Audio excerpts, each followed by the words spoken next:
त्याचबरोबर माननीय सौ उषादेवी यशवंतराव गावडे सदस्य जिल्हा परिषद सातारा, त्याचबरोबर माननीय श्री संजय भाऊ कापसे सदस्य पंचायत समिती.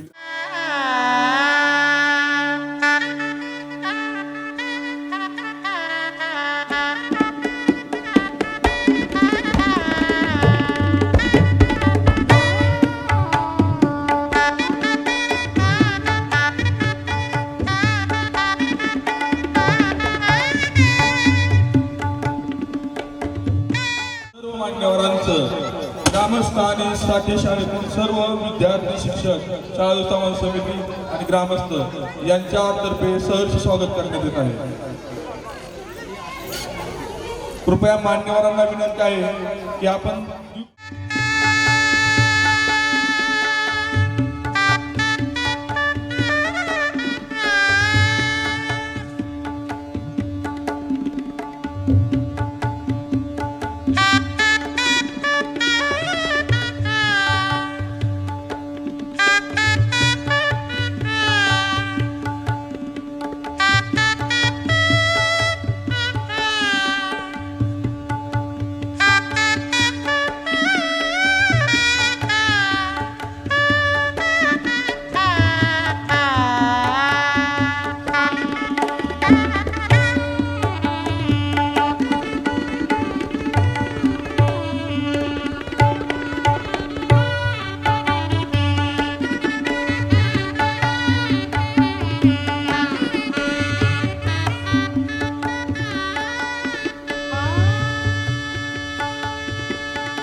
शाळेच्या वतीनं स्वागत करण्यात येत आहे. यानंतर आपल्या कार्यक्रमासाठी उपस्थित राहिलेले पंचायत समिती सभापती माननीय श्रीमंत शिवरूप राजे निंबाळकर यांचं स्वागत आपल्या गावचे फौजी माननीय श्री शांताराम रासकर यांनी करावं अशी मी त्यांना विनंती करत आहे.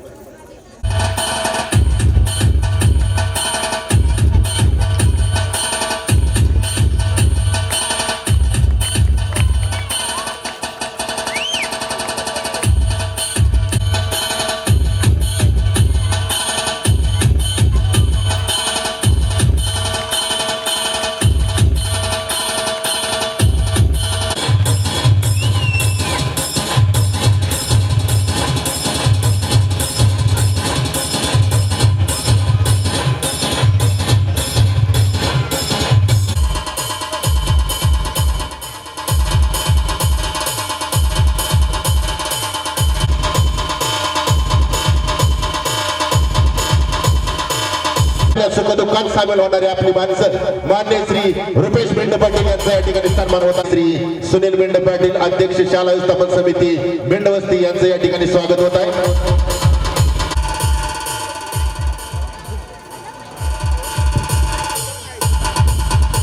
नंदकुमार खांडेकर घडवण्याचं काम या ठिकाणी करता येते. या ठिकाणचे शिक्षक आणि या ठिकाणी यांचा खांडेकर साहेब यांचा या ठिकाणी सन्मान होत आहे. यांचं स्वागत पाटील नाना यांनी करावं अशी मी त्यांना विनंती करतो.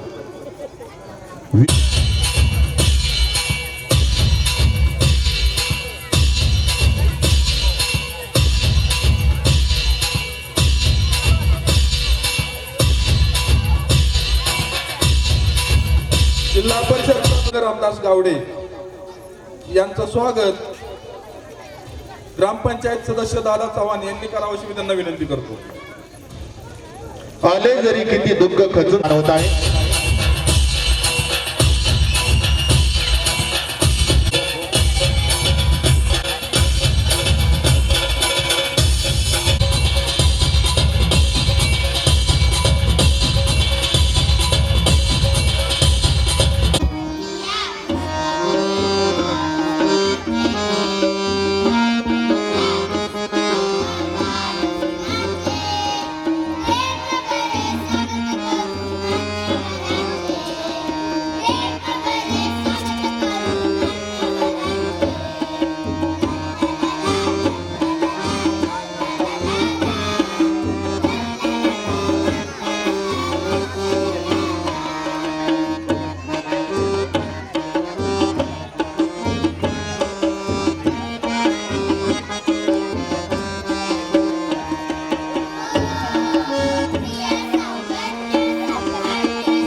आजच्या या कार्यक्रमाचं थोडक्यात प्रास्ताविक शाळेचे मुख्याध्यापक दराडे सर यांनी करावं अशी मी त्यांना विनंती करतो. आणि मंचावर उपस्थित असलेले पंचायत समिती फलटणचे सर्व पदाधिकारी आणि आमच्या शिक्षण व्यवस्थेमधले राजाळे केंद्राचे केंद्र प्रमुख सन्माननीय रणोरे साहेब, त्याचप्रमाणे साठे गावातील सर्व ग्रामस्थ बंधू, माता भगिनी, तसेच आजी माजी विद्यार्थी, या सर्वांचं पुनश्च एकदा स्वागत करतो आणि या ठिकाणी या कार्यक्रमाचं प्रास्ताविक करण्यासाठी सुरू करतो. खरं तर विविध गुणदर्शन कार्यक्रम या कार्यक्रमाचं आयोजन करताना एक उद्देश डोळ्यासमोर होता, तो म्हणजे विद्यार्थ्यांमधील वेगवेगळ्या प्रकारचे जे गुण असतात, जे पंख असतात, त्या पंखांना बळ देण्याचं काम हे शाळेच्या मार्फत व्हावं, त्यासाठी आपण या ठिकाणी विविध गुणदर्शन कार्यक्रमाचं आयोजन करत असतो. कार्यक्रमाचा बॅनर बनवतानाच आम्ही विचार केला, या चिमुकल्या लहान लहान मुलांचा उत्साह वाढला पाहिजे, पण त्याचप्रमाणे त्यांच्या कलागुणांचा सुद्धा गौरव झाला पाहिजे. त्यासाठी हा विविध गुणदर्शन कार्यक्रम या ठिकाणी आपण आयोजित केलेला आहे. विद्यार्थी शालेय शिक्षणाबरोबरच वेगवेगळ्या क्षेत्रात आपली चमक दाखवत असतात. कला, क्रीडा, संगीत, नृत्य, नाट्य या वेगवेगळ्या क्षेत्रामध्ये विद्यार्थ्यांनी चमकावं, त्यांच्या पंखांना बळ दिलं जावं. याची सुरुवात जर करायची म्हटली तर ती शालेय जीवनापासूनच झाली पाहिजे. कारण शालेय जीवनात जो मेंदू असतो, लहान मुलांचा छोटा मेंदू असतो, आणि एकदा सुरुवात झाली की भविष्य काळामध्ये त्याला कुठलीही कमी पडत नाही. त्यासाठी आपण प्राथमिक शाळेपासूनच सुरुवात करतो आणि त्यांच्या पंखांना बळ देण्याचं काम करत असतो. होत असताना या ठिकाणी प्रमुख 24 कार्यक्रमांचं या ठिकाणी आपण आयोजन केलेलं आहे. त्यामध्ये प्रामुख्याने आम्ही एक उल्लेखनीय गोष्ट या ठिकाणी ठेवलेली आहे, मुलगी शिकवा, मुलगी वाचवा. मुलगी वाचवा, मुलगी शिकवा. कारण मुलीला जन्म दिला, मुलगी वाचली तरच ती शिकल, तरच ती घडल. यासाठी विविधतापूर्ण या ठिकाणी कार्यक्रमांचा या ठिकाणी आपण समावेश केलेला आहे. तसेच देशाविषयी स्वाभिमान निर्माण व्हावा यासाठी देशभक्तीपर गीतांचा या ठिकाणी आपण समावेश केलेला आहे. खरं तर कार्यक्रमाला खूप वेळ होत आहे, मी माझं प्रास्ताविक थोडक्यात आवर्त घेतो आणि पुनश्च एकदा या ठिकाणी आपल्या गावामध्ये सर्व प्रमुख मान्यवर या ठिकाणी उपस्थित राहिले त्याबद्दल पुनश्च एकदा सर्वांना धन्यवाद देतो आणि माझं प्रास्ताविक संपवतो. जय हिंद, जय महाराष्ट्र. साठे शाळेचा विविध गुणदर्शन कार्यक्रम आणि या विविध गुणदर्शन कार्यक्रमासाठी उपस्थित आदरणीय फलटण पंचायत समिती सभापती शिवरूपराजे खर्डेकर साहेब, पंचायत समिती गणाचे सदस्य श्री कापसे साहेब, शाळा व्यवस्थापन समिती अध्यक्ष व सर्व सदस्य भगिनी, आणि ज्या बालचमूंसाठी आपण या ठिकाणी अतिशय उत्साही वातावरणामध्ये या ठिकाणी आपण उपस्थित आहात, ते सर्व साठे शाळेचे विद्यार्थी आणि विद्यार्थिनी. खरं तर हे विविध कला गुणदर्शन हा कार्यक्रम प्रत्येक विद्यार्थ्याच्या अंगामध्ये सुप्त गुण असतात.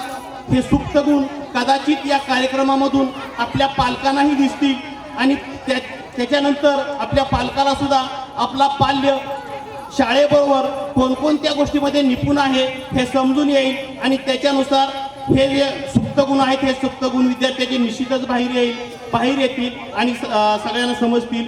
या साठे शाळेतील शिक्षकांनी हा जो उपक्रम केलेला आहे अतिशय स्तुत्य असा उपक्रम आहे. गेल्या वर्षीही याच ठिकाणी अतिशय दिमागदार असा सोहळा विविध गुणदर्शनाचा आयोजित केलेला होता. हेही सर्व विद्यार्थ्यांना प्रेरणा देण्यासाठी या ठिकाणी उपस्थित आहेत. तुम्हा सर्व उपस्थितांना धन्यवाद देतो आणि या विद्यार्थ्यांना या कार्यक्रमाच्या निमित्तानं हार्दिक शुभेच्छा देतो आणि या ठिकाणी 2 शब्द संपवतो. आपलं मार्गदर्शन आम्हाला कायमच मोलात असतं. यानंतर पंचायत समिती फलटणचे सदस्य माननीय श्री संजय भाऊ कापसे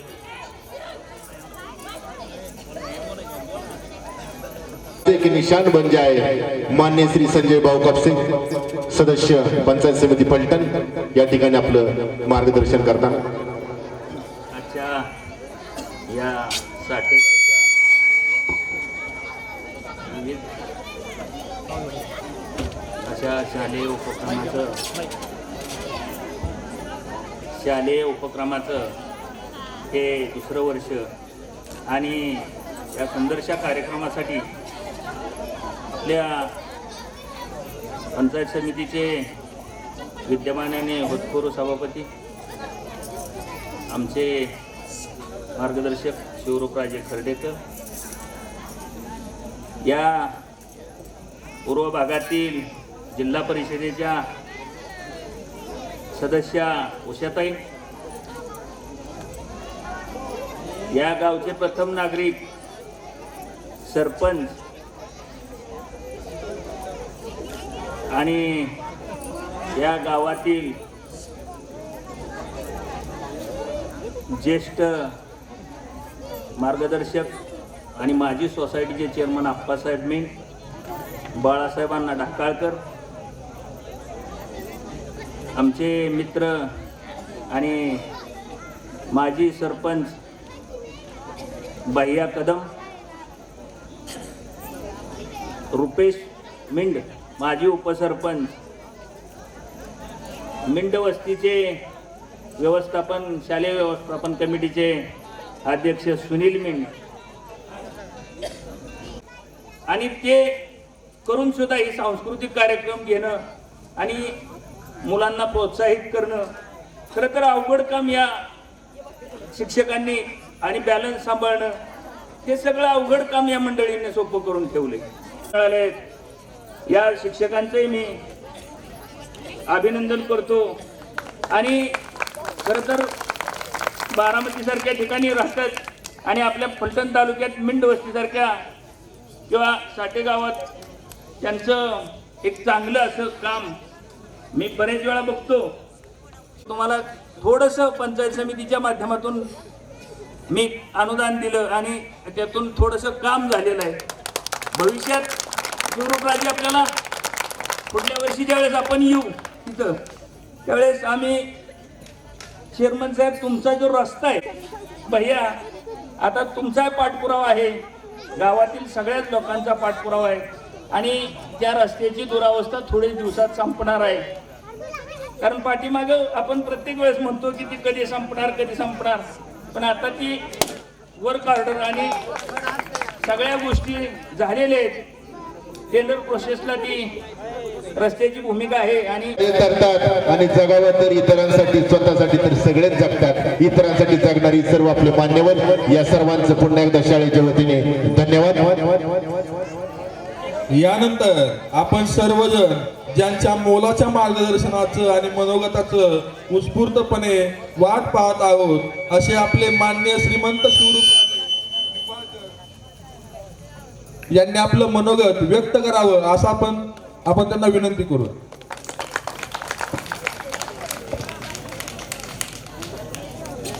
आजच्या साठेच्या बाळ आनंद मेळाव्याला उपस्थित असलेले आमच्याबरोबर आमचे सहकारी संजय कापशी, सोसायटीचे आप्पासाहेब मेन, तसंच आमचे मित्र रुपेश विठ्ठल व स्कूल कमिटीचे अध्यक्ष, साठे गावातले सर्व प्रमुख, जमलेले सर्व प्रमुख आणि आमचे पंचायत समितीचे त्या साठे गावाचे केंद्र प्रमुख व त्यांचे सर्व शिक्षक मित्रांनो, खरं म्हणजे बाळ आनंद मेळावा आपण दरवर्षी एक परंपरा म्हणून जी सुरुवात झाली, पण त्याच्या मागं एक उद्देश आहे की आपले जे विद्यार्थी आहेत, बाल विद्यार्थी, त्यांना नुसतं अभ्यासातच आपण पाहू नये किंवा एक विद्यार्थी अभ्यासात चांगला आहे म्हणून तो विद्यार्थी फार चांगला आहे, पण प्रचंड या लहान विद्यार्थ्यांमध्ये कला असते आणि अशाच छोट्या छोट्या व्यासपीठावर त्यांची कला ते आपल्या पुढं सादर करतात आणि मग पालकांना व शिक्षकांना त्या मुलाची, त्या विद्यार्थीची कला कळते आणि त्यातनंच ते विद्यार्थी नंतर ती कला पुढे घेऊन जाऊ शकतोय. याचा खरा उद्देश हा बाळ आनंद मेळावा. दुसरा उद्देश हा बाळ आनंद मेळावाचा आहे की बाबा गाव एकत्र येते, मग आपले स्वतःचे मुलं त्यात आपल्या व्यासपीठावर त्यांचे कला दाखवतात आणि मग त्या निमित्ताने त्यांचं कौतुक गावाकडनं व्हावं ही खरं आपल्याला अपेक्षित आहे या प्रत्येक बाळ आनंद मेळावा. मित्रांनो, ह्या बाळ आनंद मेळाव्याची खरं म्हणजे संकल्पना जेव्हा सुरू झाली तेव्हा ही सुरू झाल्यानंतर ही कला आणि ह्या पद्धतीनं ह्या आपल्या संपर्कात सुरू झाले. मी आपलं जास्त वेळ घेणार नाही का, 6:30चा कार्यक्रम आता 8 वाजल्यात आणि जसं संजय कापसे म्हणत होते की जसं ते एक एक गोष्ट सांगत होते तसं ऑटोमॅटिक फुगा फुटत होता, परंतु आता या चिमुकल्यांचेच पेशंट फुटू नये असं म्हणतो. परंतु जाता आपल्याला सांगायचं आहे की जे 2 मुद्दे संजय कापसेंनी सांगितले की आपला रस्ता माझ्या अंदाजाने मंजूर झाला आहे आणि मार्चच्या ह्याच्यात पहिलं टेंडर निघल किंवा रस्त्याचा कितीपर्यंत झाला आहे हे मी निश्चित सांगू शकत नाही, पण मला वाटते 1 किलोमीटर तर मंजूर झाला आहे. म्हणजे पुढच्या खेपेला आपण जेव्हा इथे येईल तेव्हा बऱ्यापैकी रस्ता होईल. आणि आपल्या इथं 4 शाळेच्या खोल्या आहेत. मागच्या खेपेला आमच्या सहकारी संजय साहेबांनी त्यांच्या फंडातून तुम्हाला PO ब्लॉक दिले होते, परंतु ह्या खेपेला तुम्हाला एक खोलीची गरज आहे. कुठल्याही परिस्थितीत तुम्हाला खोली कशी मंजूर होईल, मग आमदार फंडाचं कसे तरी आपण ती जबाबदारी घेऊन ह्या वर्षात तुम्हाला केंद्रप्रमुख आपण जरा पाठपुरावा करा आणि ती खोली आपण देऊ. आणि जी रिपेअरची खोली आहे त्या रिपेअर पण आपण करू शकतोय का आपल्याला फंडात खोलीच्या दृष्टिकोनात आपल्याला स्पेशल देतात. दुसरं जे पंचायत समितीच्या अधिकार काय काय गोष्टी नव्हत्या मागच्या 5 वर्षात, त्यात आता आपलं राष्ट्रवादीचं आणि काँग्रेसचं सरकार व महायुतीचं सरकार आल्यामुळं आम्हाला अशी अपेक्षा आहे की जूनमध्ये त्या परत शिक्षकांच्या बदल्या व शिक्षकांचे सर्व अधिकार तालुक्यातली पंचायत समितीला येतील जूनमध्ये. आणि ते आल्यामुळं आपण प्रत्येक गावात शिक्षक ॲडजस्ट करू शकतो. ज्या गावात शिक्षक कमी आहेत त्या गावात आपण आमच्या लेवलवर तालुका लेवलवर आपल्याला शिक्षक देऊ शकतो आहे. ह्याच्या आधी सगळं ऑनलाईन असल्यामुळं काही ठिकाणी जर शिक्षक जादा होते तरी ते शिक्षक बदली करायला ऑनलाईन करायला बरंच अडचणी निर्माण होत होत्या, बरेचसे दिवस जात होते. परंतु या मंत्रिमंडळाने निर्णय घेतल्यानं तो निर्णय आता जूनमध्ये अंमलात येईल. अंमलात आल्यानंतर किरकोळ गोष्टी काय ठिकाणी एक शिक्षक असतो ते आजारी पडल्यानंतर शाळेला कुलूप लावावं लागते. ह्या अडचणी तेव्हा आम्ही अधिकार पंचायत समितीला अधिकार दिल्यानंतर पंचायत समिती त्या शिक्षक दुसरा शिक्षक ॲडजस्ट करू शकतोय. भलं त्याचा पगार त्या शाळेत काढला पण तो दुसरीकडे कामाला जायचा त्याला आदेश देऊ शकतोय. हे एक चांगला निर्णय मंत्रिमंडळाने घेतल्यामुळं शाळेच्या शिक्षकांचे ॲडजस्टमेंट करण्यासाठी शाळा कुठल्याही शाळा बंद पडणार नाही किंवा कुलूप लागणार नाही, एखादा शिक्षक नाही राहिला ह्याची आश्वासन मी पंचायत समितीच्या माध्यमातून आपल्याला सर्वांना देतो. आपण या बाळ आनंद मेळाव्याच्या निमित्ताने आमचं सर्वांचं स्वागत व सत्कार केलं आहे, म्हणून मी केंद्र प्रमुख व त्यांचे शिक्षक व गावकरी यांचं सर्वांचा आभारी आहे. आणि ह्यात आज आमचे जे बाल कलाकार आम्ही बघणार आहे त्यांना मी सर्वांना तुमच्या जे तुम्ही जे गाणे प्रसिद्ध करणार आहेत तेव्हा काही करणार आहेत त्यांना मी आपल्याला सर्वांना शुभेच्छा देतो आणि माझे 2 शब्द संबोधक. जय हिंद, जय महाराष्ट्र. धन्यवाद साहब. आज सुबह ही मेरी मुलाकात भगवान से हुई.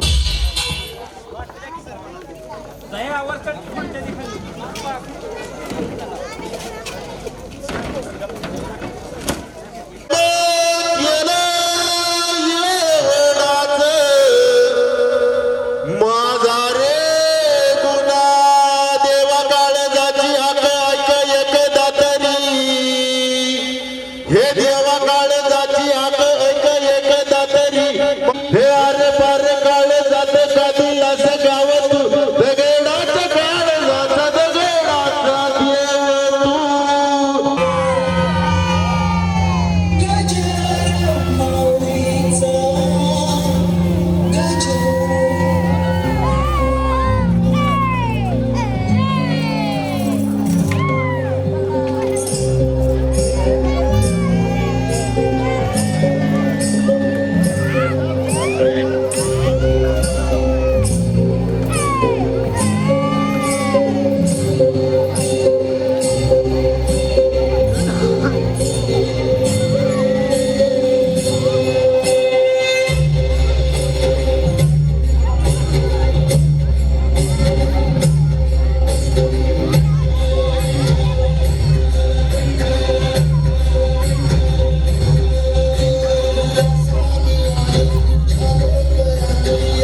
वाडीच्या वतीनं त्यांचं या ठिकाणी सत्कार करण्यात येत आहे.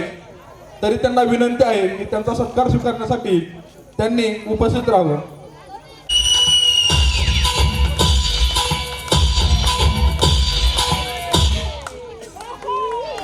एक मिनिट थांबा.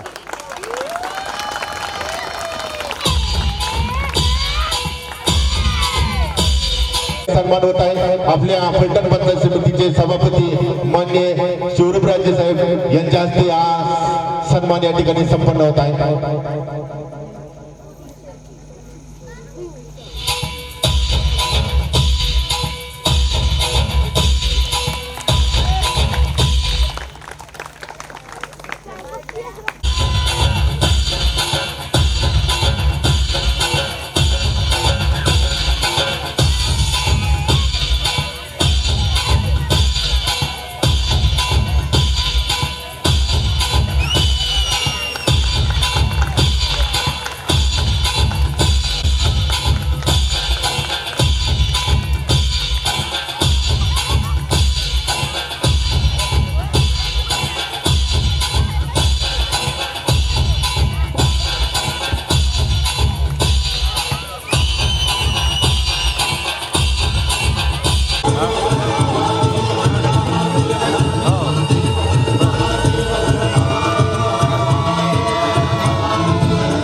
नव्याने जाग पेटू दे आग मराठी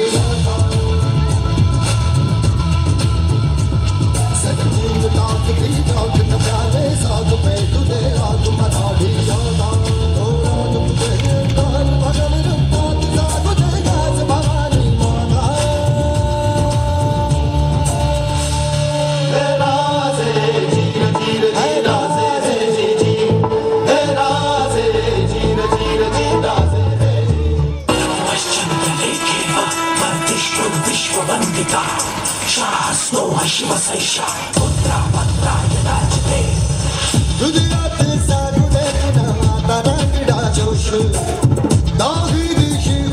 छत्रपतीचा घोष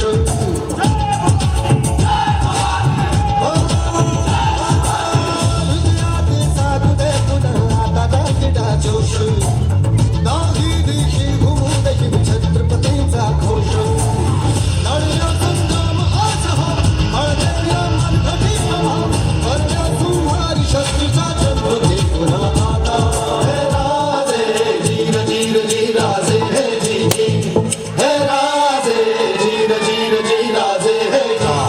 आणि पुन्हा आपल्या थांबड्या खेळवा मराठ्यांचं सळसळतं रक्त तलवार नाचते रणी सफेद तो राग जगा मराठी विधा पुणे महाराष्ट्राची बाग हरण महादेव हरण महादेव तलवार नाचते रणी सफेद तो राग जगा मराठी विधा पुणे महाराष्ट्राची बाग सगळ्या सिद्धांत आज हा शक्ती दे शतपटी हवा सलचर दे गुण घालते साथ मराठी गाता हे राजे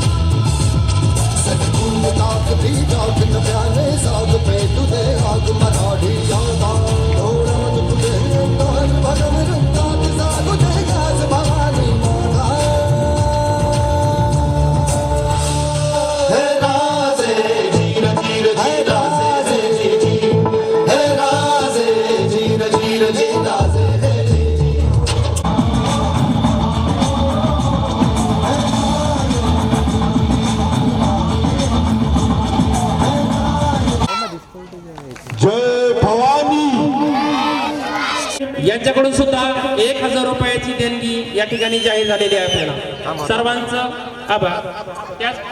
त्याचप्रमाणे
थांबा थांबा थांबा थांबा आलो नका.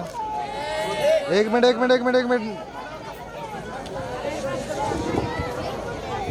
ओके. त्यांनी 100 रुपयाचं बक्षीस जाहीर केलेलं आहे. त्यांना तिचं नृत्य खूपच आवडलंय, त्यामुळे तिचा पुनश्च एकदा फोटो घेण्यात येत आहे. रुद्रायणी पांडुरंग. अभी रिपोर्ट आनी है ना. रिपोर्ट से क्या होता है, बेटा हो या बेटी, बस स्वस्थ होना चाहिए. बेटा ही होगा. अरे मैंने तो अपने बेटे का नाम भी सोच लिया है, सनी. सूरज की तरह चमकता रहेगा. और अगर बेटी हुई तो? नहीं बाबा नहीं, मुझे बेटी नहीं चाहिए. क्यों? अरे मैं घर के खर्चे उठाऊंगा, घर की EMI चुकाऊंगा या उसके दहेज के लिए पैसा बचाऊंगा. अरे जमाना बदल गया है, आने वाले टाइम में दहेज वहेज का चक्कर ही नहीं रहेगा. सब कहने की बातें हैं. आजकल का माहौल देखा कितना खराब हो गया है. अरे ऐसे माहौल में बेटी को संभालना आसान है क्या. तुम ऑफिस जाती हो, मैं ऑफिस जाता हूँ, पीछे संभालेगा कौन. अरे कुछ ऊंच नीच हो गया तो जमाने को क्या मुंह दिखाएंगे. ओफो, मेरे मम्मी पापा भी तो जॉब करते थे, उन्होंने भी तो मुझे संभाला है. पहले जमाना और था, ज्वाइंट फैमिली होती थी. अरे सोलो फैमिली में लड़की को पालना आसान है क्या. नहीं भाई नहीं, मुझे टेंशन नहीं चाहिए. रोहित, आप पढ़े लिखे होकर भी ऐसी बातें कर रहे हो. पढ़ा लिखा हूँ तभी ऐसी बातें कर रहा हूँ. सारी उम्र स्ट्रगल करके यहाँ तक पहुँचा हूँ, अब बेटी का बोझ सिर पे ले लिया तो बच्ची खुची जिंदगी भी स्ट्रगल में गुजारनी पड़ेगी. आप बेटी को बोझ क्यों समझ रहे हैं.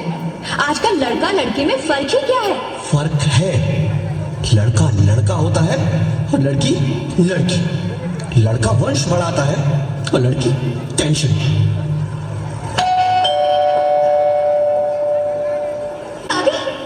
बताओ ना क्या है रिपोर्ट में.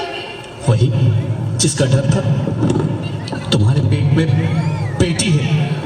तो इसमें परेशान होने की क्या बात है. मैं तो बेटी ही चाहती थी. पर मैं नहीं चाहता ना बेटी, मुझे नहीं चाहिए बेटी. मस्ती क्यों नहीं. आजकल बेटी को पालना, पढ़ाना, शादी करना सब बहुत मुश्किल है. रोहित, मैं संभालूंगी. हाँ, मैं डबल मेहनत करूंगी. पर प्लीज रोहित ऐसा मत करो. प्लीज रोहित ऐसा मत करो. एक बार बोला ना, बेटी नहीं चाहिए मतलब नहीं चाहिए. पर रोहित, चूज वन, बेटी या मैं. रोहित प्लीज, रोहित मेरी बात सुन लो. रोहित प्लीज, मेरी बात समझने की कोशिश क्यों नहीं करते. मेरे लिए तुम दोनों ही बराबर हो.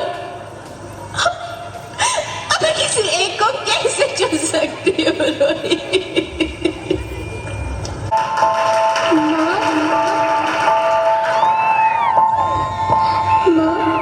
अभी तो भगवान ने मेरे हाथों पे किस्मत की लकीरें भी नहीं बनाई, और उनसे पहले ही आप सबने मेरी तकदीर का फैसला सुना दिया.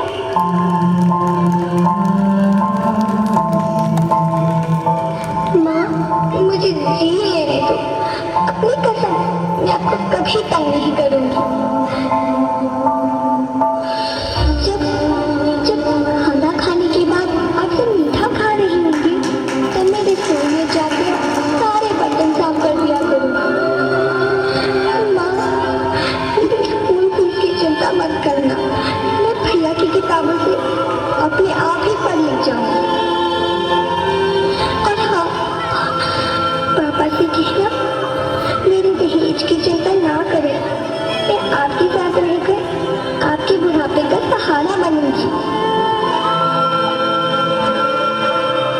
अगर फिर भी आपको लगता है कि मैं आप पर बोझ बनूंगी तो आप इस ऑपरेशन पर भी खर्चा मत करना. मैं ही भगवान जी से कह दूंगी कि मेरी माँ मेरा मरा मुँह देखे.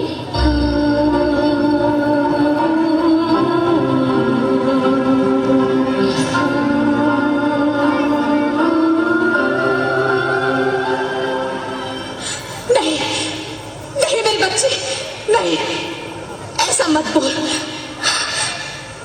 रोहित, रोहित,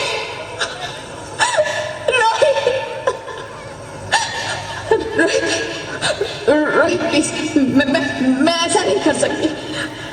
मैं ऐसा नहीं होने दूंगी. मैं मर जाऊंगी पर इस बच्ची को नहीं मरने दूंगी मैं. अरे मरती है तो मर जाओ, मैं बच्ची को नहीं होने दूंगा.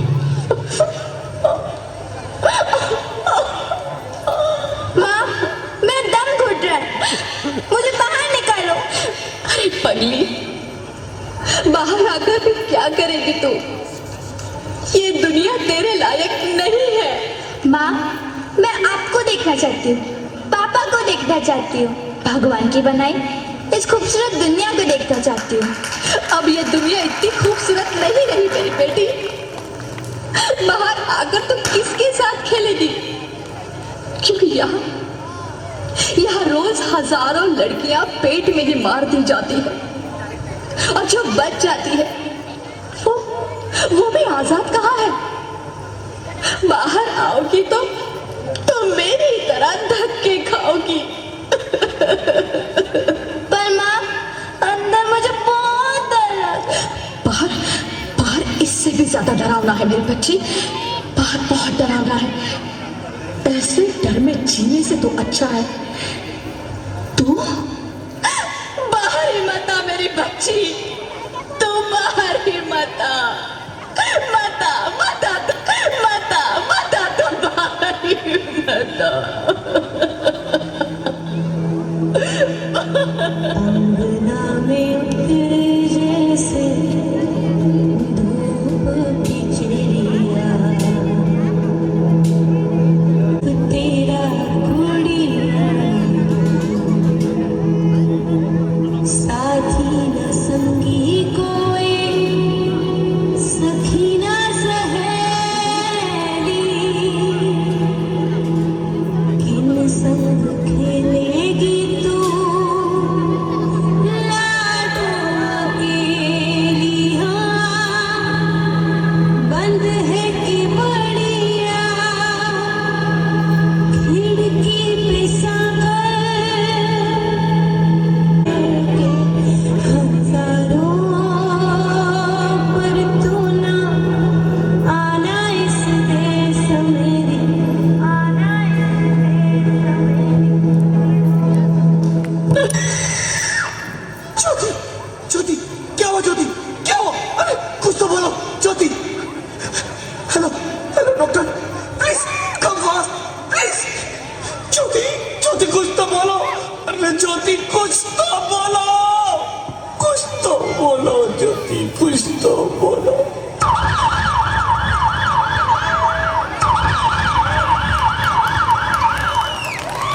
Sorry, Mr. Rohit. She's dead.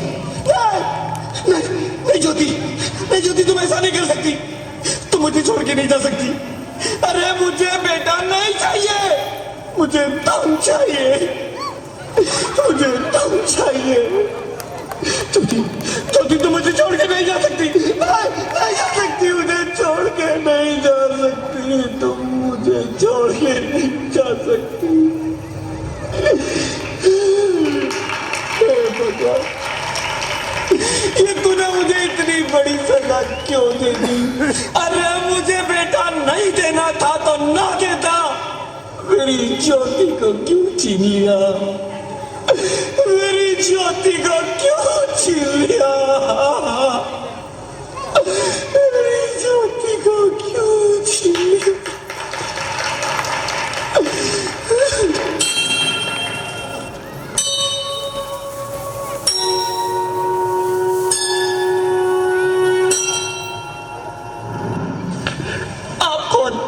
मैं बेटी हूँ, बेटी हूँ, बेटी हूँ, बेटी हूँ, बेटी हूँ, बेटी हूँ, बेटी?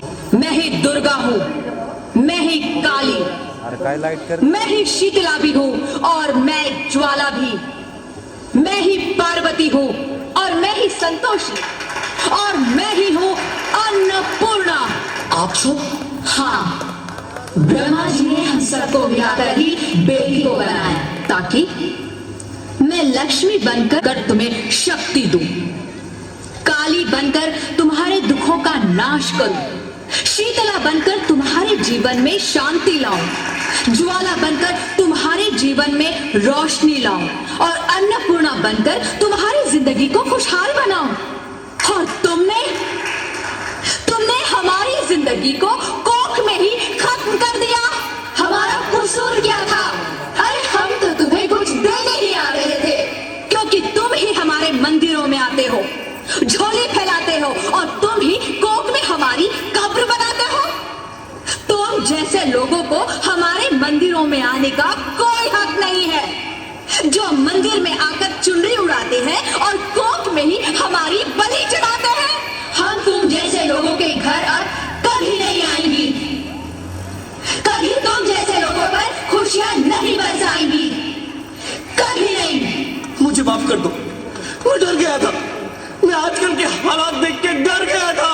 हालात को दोष मत दो मूर्ख, ये हालात भी तुम जैसे गंदी सोच के लोगों ने बनाए हैं। अगर इतना ही डर था तो अपनी माँ को क्यों नहीं मारा, अपनी बहन को क्यों नहीं मारा, अपनी बीवी को क्यों नहीं मारा, हमें क्यों मारा? डर तुम्हें लग रहा था तो तुम मरते, हमें क्यों मारा? बेटे के मुंह में, क्योंकि बेटा वंश चलाता है। अरे मूर्ख, अगर बेटा वंश है तो बेटी अंश है, अगर बेटा आन है तो बेटी गुमान है, अगर बेटा दवा है तो बेटी दुआ है, अगर बेटा गीत है तो बेटी संगीत है, और अगर बेटा भाग्य है तो बेटी भाग्य विधाता है। यह सबको माँ चाहिए, बहन चाहिए, बीवी चाहिए, मगर बेटी क्यों नहीं चाहिए? जबकि ओस की बूंद सी होती है बेटियां, माँ बाप को जरा सा भी दर्द हो तो रोती है बेटियां। रोशन करता है बेटा सिर्फ एक कुल को, दो कुलों की लाश ढोती है बेटियां। फिर भी किसी को नहीं चाहिए बेटियां। क्यों नहीं चाहिए बेटियां? है किसी के पास इस बात का जवाब? बेटियां क्यों नहीं चाहिए? हमारा क्या कसूर है? आखिर कसूर क्या है हमारा? मारा जाता है हमें। क्यों नहीं चाहिए बेटियां? क्यों नहीं? हमारा कसूर क्या है? क्या है हमारा कसूर? गलती नहीं। हाँ, पर हुआ क्या? वो कौन गई? वो कौन? मेरी बेटी, मेरी होने वाली बेटी। बेटी? पर तुम्हें तो बेटा चाहिए था ना? नहीं ज्योति नहीं, अब मैं समझ गया हूँ। बेटा और बेटी एक ही सिक्के के दो पहलू हैं, जिसके बगैर इस जिंदगी की गाड़ी नहीं चल सकती। अगर हमें अपने भविष्य को उज्जवल बनाना है तो पहले हमें बेटी को बचाना है। बेटा और बेटी को बराबरी का दर्जा देकर इस जिंदगी को खुशहाल बनाना है। हाँ रोहित, तुम बिल्कुल ठीक कह रहे हो। बेटियां तो माँ बाप की रानियां होती है, मीठी मीठी प्यारी प्यारी कहानियां होती है। हमें इन्हें इस दुनिया में लाना ही होगा। इस दुनिया को अगर बचाना है तो हमें इन्हें बचाना ही होगा। हम सबको मिलकर इन्हें बचाना होगा, है ना रोहित? तुम ठीक कहती हो ज्योति, इसकी शुरुआत हम करेंगे। उम्मीद है कि सब लोग हमारा साथ देंगे।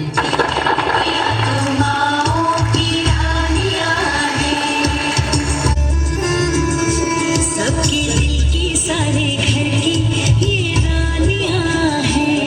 ये चिड़िया एक दिन फिर से उड़ जा, बदियों मेहरबानियां हैं।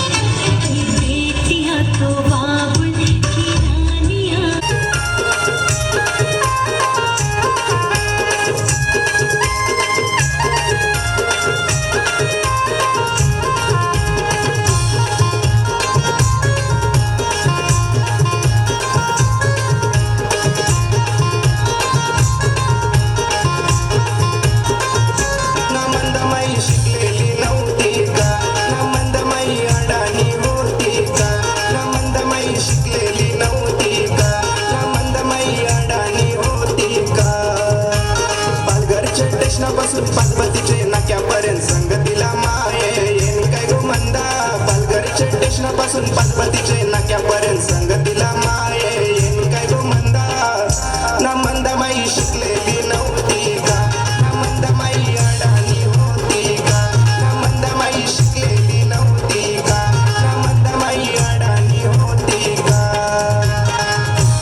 मंदमाई शिकलेली नव्हती ना मंदविन मस्तर पण नव्हता ना मंदमाई शिकलेली नव्हती ना मंदविन मस्तर पण नव्हता ना बुलसरचे स्टेशनपासून पापटे पिचे नाक्यापर्यंत संगतीला मारे येन काय गो मंदा बुलसरचे स्टेशनपासून पापटे पिचे नाक्यापर्यंत संगतीला मारे येन काय गो मंदा ना मंदमाई शिकलेली नव्हती का ना मंदमाई अडाणी होती का ना मंदमाई शिकलेली नव्हती का ना मंदमाई अडाणी होती का ना मंदमाई शिकलेली नव्हती का ना मंदमाई अडाणी होती का ना मंदमाई शिकलेली नव्हती दाखव.